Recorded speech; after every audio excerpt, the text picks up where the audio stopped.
Look at yourself, man. Look at yourself. What am I going to do today to change what I see in this mirror? I'm trying to find more of myself.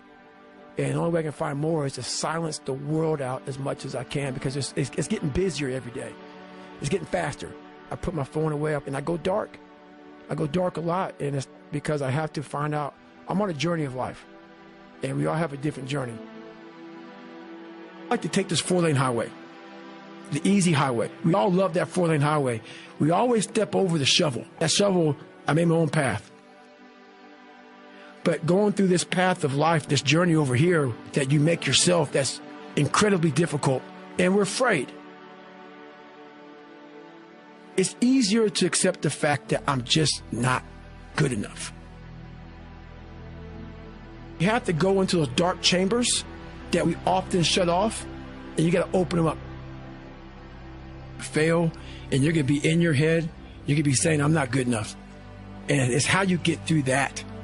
It's how you get through that on a daily basis, when that thing is saying, man, I'm 43, I've done so much. You start to become civilized. The refrigerator gets full. You start making money, and you start, I'm not getting cold anymore. I'm retired. At 40, people shouldn't be playing basketball or football. Or at 43, I'm still putting 100-mile weeks, still doing thousands of pull-ups, thousands of push-ups, because I'm not allowing myself to become civilized. The worst thing that can happen to a man is become civilized.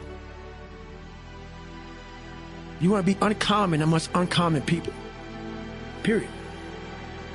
You start putting yourself in situations that suck, you'll find yourself. I'm big on being with yourself. I want to be forever proud of who I was as a man and change who I used to be. The liar, the insecure guy, the guy who can, whatever. I want to be proud. If I die now, if I die at 8, if I die at 90, 100, I want to look at myself and say, I'm proud of myself. I believe in patience. I'm a patient dude.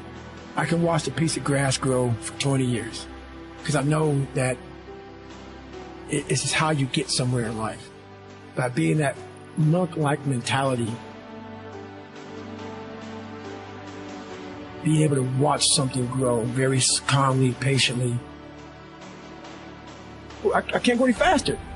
We do that to our brain. We put a governor on our brain. The second we feel pain, discomfort, suffering, all those words that we hate to say because we're in this happy, peaceful world we live in now, we stop. We slow down. And if you can get through these different barriers and gain 5%, 2%, 3%, that 40% becomes 60. At 60% becomes 70, 80, and 90. And then you'll hopefully one day near 100. That dreamer mentality just would always fuel me. It would just fuel me, man. What if I can be a SEAL, man? Now I run 205 miles. What if I can go? What if I can go? And what if, how would that feel? You have to go into those dark chambers that we often shut off, and you got to open them up.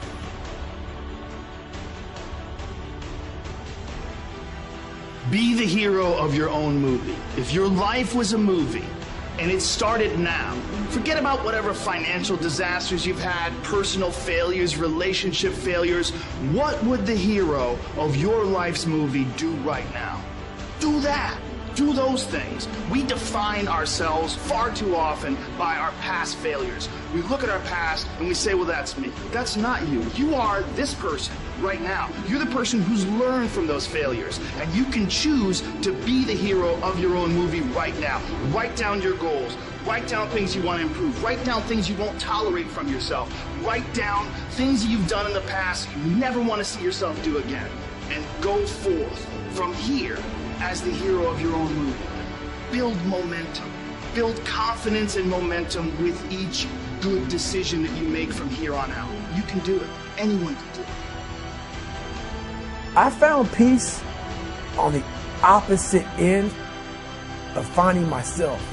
And no one really finds himself without going through trials, tribulations, suffering, accountability. And accountability is suffering. Being accountable every day for doing it right, for yourself, for the people next to you, It's miserable. It's hard. So, even the smallest details.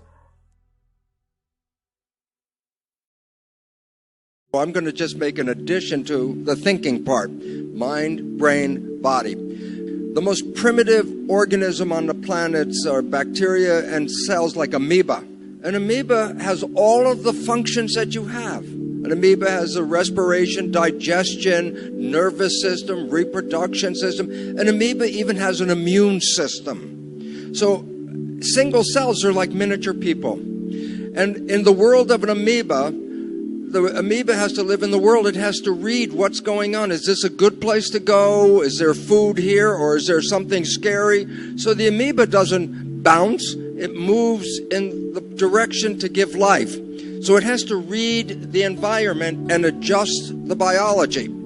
Cells created us. We were made by the intelligence of cells. Every one of us is made out of about 50 trillion cells. A human body is a community of cells. The community of cells create the nervous system. The nervous system is to read the big environment and then send the signals to the cells to tell them what to do. So the reality is, your cells do not see the real environment we're living in. They see your interpretation, your thought about that environment. Is this a safe environment? Then 50 trillion cells say, good, I'm very happy, I'm in a very safe environment. But if you have a picture of fear, then you're sending a signal to the cells to get ready for protection and get ready for fight or flight. So the function of the mind, brain, body in the other level than what Sadhviji has just said is, how do I coordinate the community of my cells? Should my cells be healthy? Should they be afraid? Should they be in love? Why? Because their expression is our expression. So if I send them messages of fear and concern, then they are like inside getting very nervous about what to do. And fear and love are the opposite behaviors in a cell. Love, open, take in the love and bring it in and grow. Love is a nutrient. Fear, shut down, close off, get in protection. And I say, well, you can't be in love and in fear at the same time, because love is open and fear is closed. So our mind, brain, body relationship, in addition to all the wonderful spiritual aspects that Sadhviji is talking about, has a mechanical role. What should my cells be doing? They cannot see what's going on, but they're going to have to move the community from here to there. And so they need to organize their behavior to make my behavior. So all of a sudden, your thoughts are not just contained in your head. Your thoughts are changed by the brain into information that then goes to 50 trillion cells and tells them what's going on. And the problem in our world today is fear. Will I have enough? Will I have food?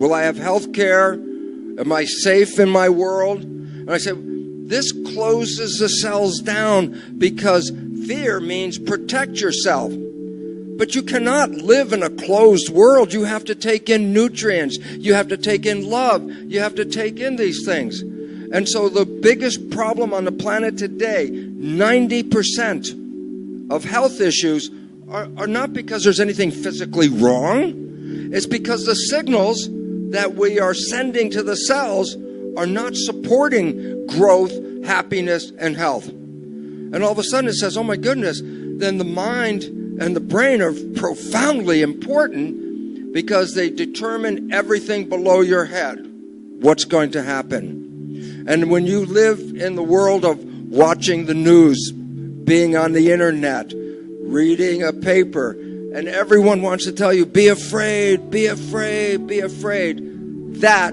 is what has caused the healthcare crisis on this planet. And when you can let go of those messages, then you can send messages of love, health, and harmony. And I know this in my own life, because as I said, once I started to recognize, why should I be afraid? I'm creating. If I'm going to create, then why would I create their story? I want to create my story. And That means we have to have control over the mind. Control over the mind? Here you are. Yoga is control over your mind. Don't let your mind run away with other people's stories. You have to create your own. We have to let go of the belief that other people tell us this is a scary world, a threatening world. It is only scary when we believe it is scary. You change your belief, you change your life. Meditation is the biggest gift that I can give anyone. And I would say more than anything, it is whatever reason for success I've had. Because it allows one, back to the two U's, I'll clarify. What I mean is that in your mind, we think, what do you want? And the reality is, when you look at the neuroscience and psychology, that there are different parts of your brain that want different things.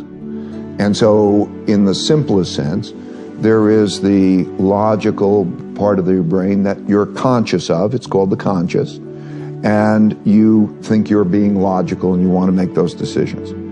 And then there's the subliminal, below the limbic system, part of the brain, which is the emotional, and it's not as conscious to you, but it has more of an influence on you than really the logical one. And so they're not aligned.